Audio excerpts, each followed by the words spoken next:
할렐루야. 온라인 예배에 오신 여러분을 주님의 이름으로 환영합니다. 사랑하고 축복합니다. 영과 진리로 하나님을 예배합니다. 먼저 찬송 올려드리겠습니다.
다 같이 기도하시겠습니다.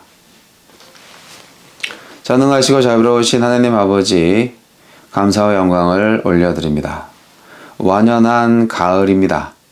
하나님께 우리의 믿음의 열매가 얼마나 맺혀지고 있는지 돌아보게 하시고, 하나님께서 우리에게 주신 은혜의 삶, 모든 것이 은혜인데 우리가 성공을 향해서, 행복을 향해서 달려가는 모든 삶의 일거수일투족이 하나님을 경외하는 자의 삶이 되고 하나님께 영광 돌리는 인생이 되게 하여 주옵소서. 오직 하나님만이 우리에게 참된 성공과 행복을 가져다 주실 수 있는 유일한 분이라는 사실을 깨닫게 하여 주옵소서. 주님은 우리가 거룩하기를 원하시고 하나님만을 섬기기를 원하심을 알고 있습니다. 세상을 바라보면서 많은 겉으로 드러난 성공과 가시적인 행복에 유혹당하지 않게 하시고 하느님께서만이 주시는 참된 성공과 행복을 누릴 수 있는 지혜로운 주의 백성 되게 하여 주옵소서. 오늘 예배 가운데 하느님의 말씀이 선포될 때 하느님의 음성을 듣게 하시고 인생을 살아가는 지혜를 깨닫게 하여 주옵소서. 예수님 이름으로 기도합니다. 아멘.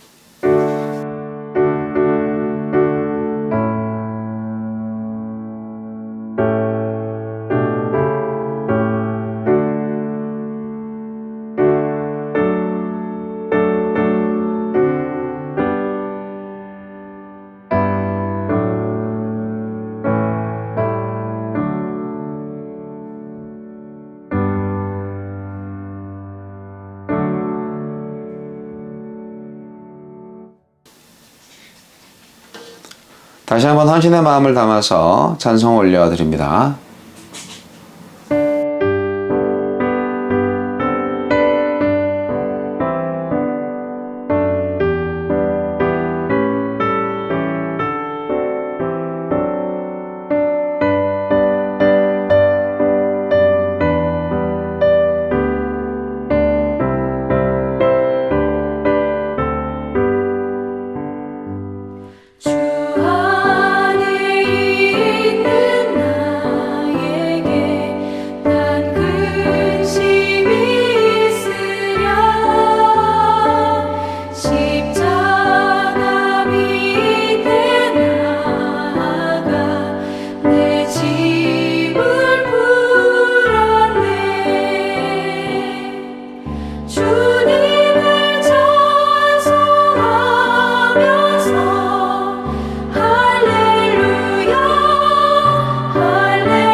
헌금을 위해서 기도하시겠습니다.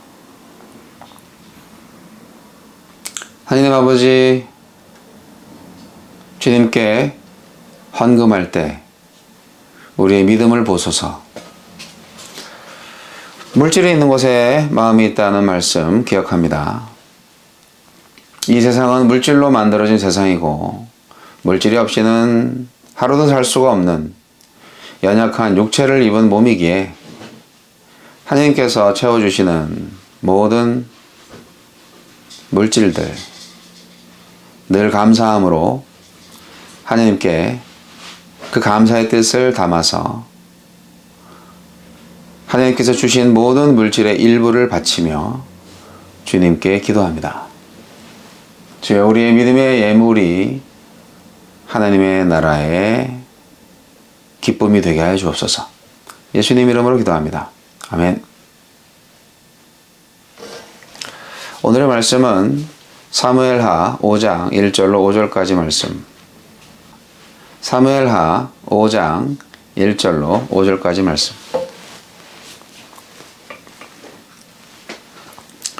이스라엘 모든 지파가 헤브론에 이르러 다윗에게 나와 이르되, 보소서, 우리는 왕의 한 고륙이니이다.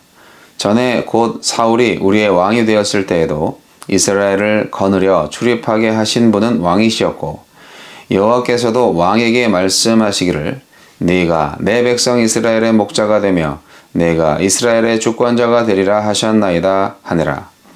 이에 이스라엘 모든 장로가 헤브론에 이르러 왕에게 나아오매, 다윗 왕이 헤브론에서 여호와 앞에 그들과 언약을 맺음에 그들이 다윗에게 기름을 부어 이스라엘 왕으로 삼으니라.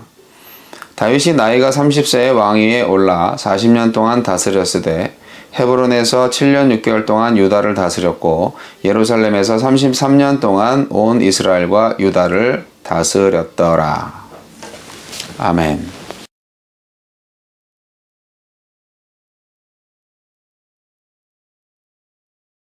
목동이던 다윗이 이스라엘의 목자가 됩니다. 이새의 8번째 아들 다윗이 온 이스라엘의 왕이 됩니다. 8번째 아들이라는 것은 7이 완전수인데 8은 왕이 될 가능성이 전혀 없는 사람이라는 상징적 표현이 될 수 있습니다. 어떻게 다윗과 같은 흙수저가 왕의 자리까지 오를 수 있었을까요? 단 한 가지 충분한 이유가 있습니다. 그것은 바로 하나님이 함께 하셨다는 사실입니다. 골리앗을 쓰러뜨린 때부터 이스라엘 국가의 무대에 등장한 다윗은 길고 긴 광야 학교를 통해서 왕의 자질을 준비하고 훈련하였습니다. 어쩌면 광야 생활의 시간이 가장 하나님을 잘 경험할 수 있었던 때가 아닌가 생각합니다. 다윗은 광야 학교를 통해서 사울과 같은 미친 군주가 아니라 백성들에게는 목자 같은 왕이요 하나님께는 순종하는 왕이 될 수 있었습니다. 영적 권위를 키우는 것은 스펙이나 자리가 아니라 영적 성장의 과정을 경험하는 일입니다. 숱한 위기와 역경 앞에 주저앉지 않고 두려워하지도 않았던 이유는 다윗이 함께 하시는 하나님을 의지했기 때문입니다. 난세가 영웅을 만든다는 말은 반만 맞는 말입니다. 한 사람이 왕이 되기까지 하나님은 그를 부르시고 빚으시고 세우셨습니다. 다윗은 3번 기름 부음을 받았습니다. 처음 사무엘을 통해서와 유다 왕이 될 때와 온 이스라엘의 왕이 될 때가 바로 그때입니다. 3번 기름 부음을 받으면서 다윗은 성장했습니다. 그의 나라도 강성해졌습니다. 성경은 결과보다는 과정을 소중하게 생각합니다. 결과보다 더 중요한 것이 과정입니다. 과정을 보면 이미 결과를 알 수 있습니다. 과정 하나하나가 쌓여서 역사가 움직이고 인간의 운명도 바뀝니다. 제대로 된 과정은 결과가 오기 전에 이미 성공입니다. 누가복음 18장에는 하나님을 두려워하지도 않고 사람을 무시했던 불의한 재판관이 나오는데요. 애당초 그 재판관에게 정당한 판결을 기대하는 것은 무리였지만 과부는 날마다 찾아가서 호소했습니다. 그 과부는 가능성이 보이지 않았지만 계속 씨를 뿌린 겁니다. 만약 과부가 가능성, 즉 결과만을 생각하고 포기했다면 어떻게 되었을까요? 불의한 재판의 결과 그대로 악이 현실이 되었을 것입니다. 다윗도 이스라엘의 왕이 되기까지 계속 씨를 뿌린 겁니다. 그는 빨리 왕이 될 수 있는 길을 선택하지 않았습니다. 수많은 지름길에 기회가 있었습니다. 그러나 그것이 하느님의 방법이 아니라는 것을 다윗은 너무나 잘 알고 있었습니다. 다윗이 사울 왕에게 긴 세월 괴롭힘을 당하고 생명의 위협을 받으면서도 괴물이 되지 않은 이유가 있습니다. 그는 씨 뿌리는 일을 계속하는 사람이었기 때문입니다. 가능성은 안 보였지만 씨 뿌리기를 멈추지 않았습니다. 그 결과 악은 현실로 도래하지 못했습니다.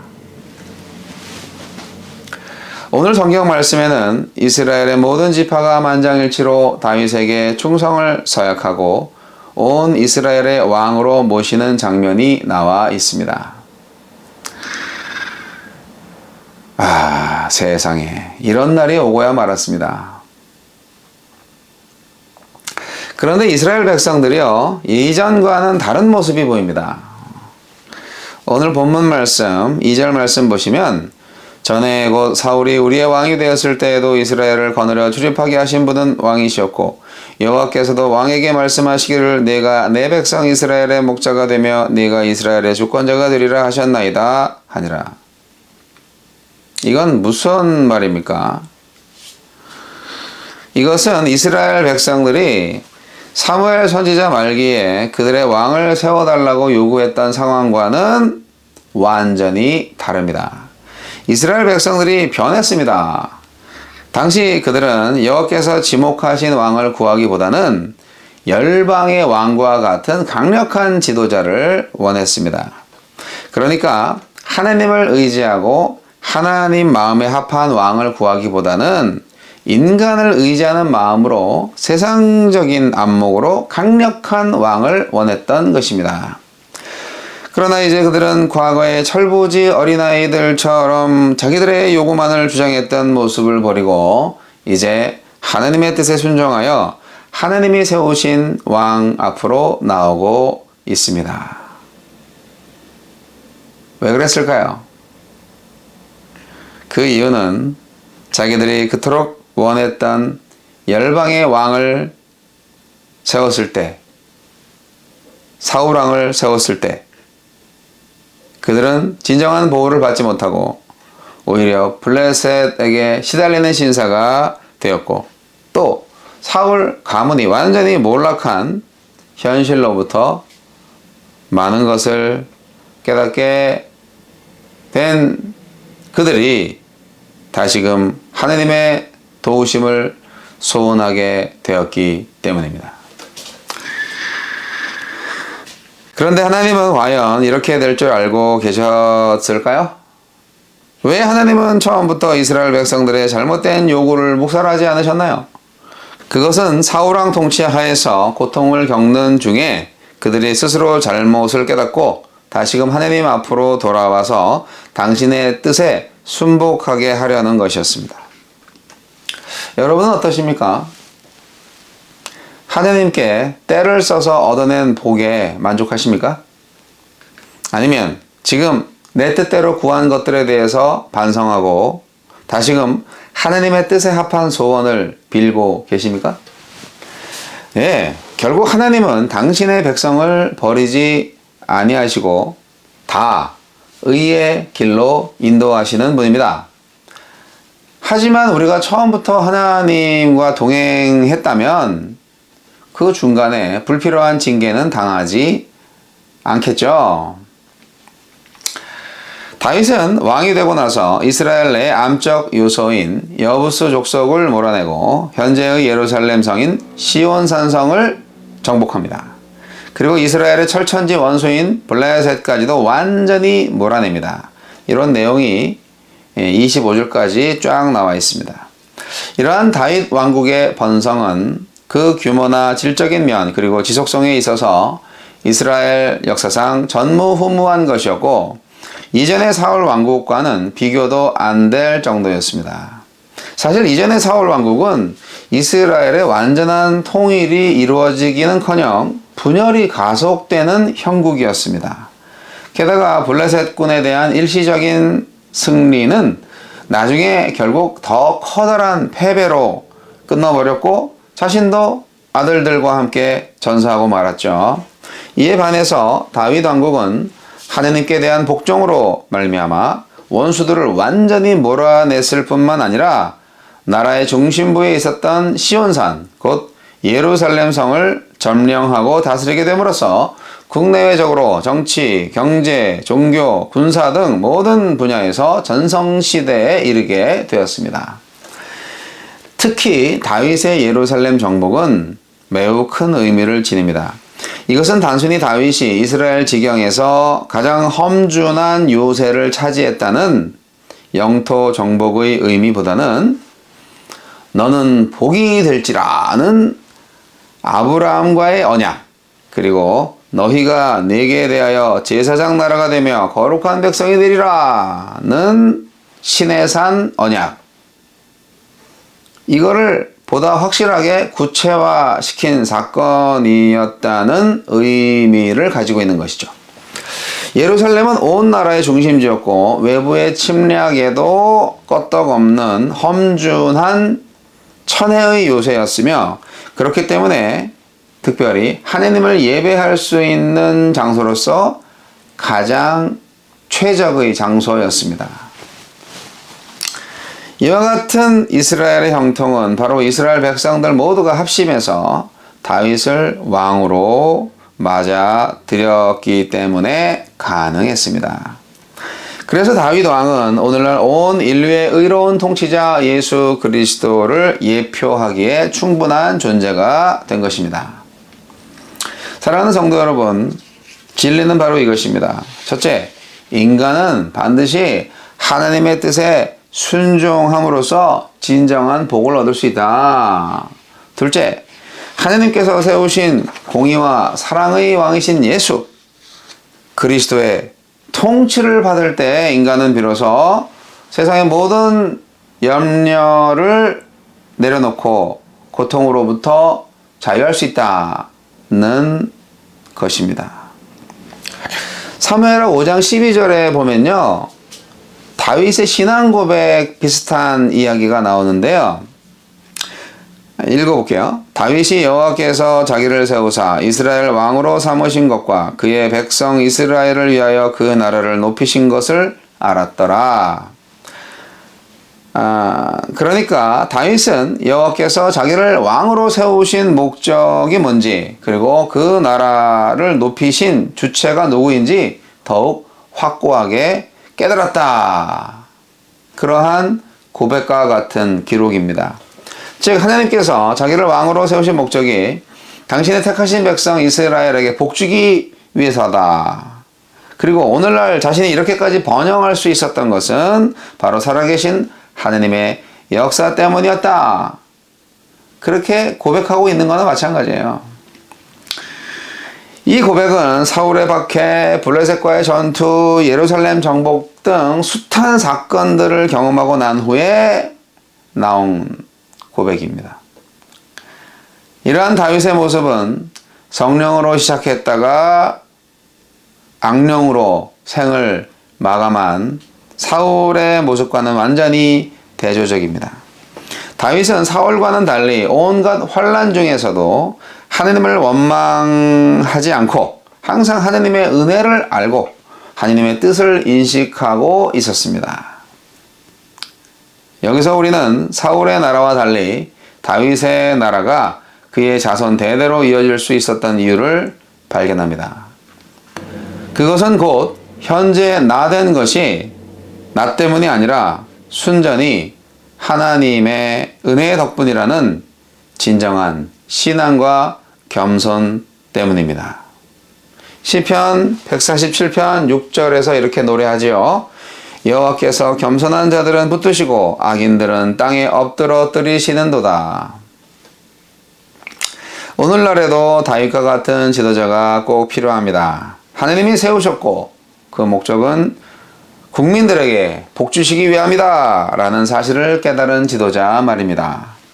그러니 정녕 하느님의 은혜를 입고 날마다 그분의 인도하심을 받기 원하는 자는 반드시 모든 일에 항상 자기를 낮추고 하느님을 높이는 신앙을 유지하고 있어야 할 것입니다. 사랑하는 성도 여러분, 여러분 지금 하느님을 경외하고 계십니까?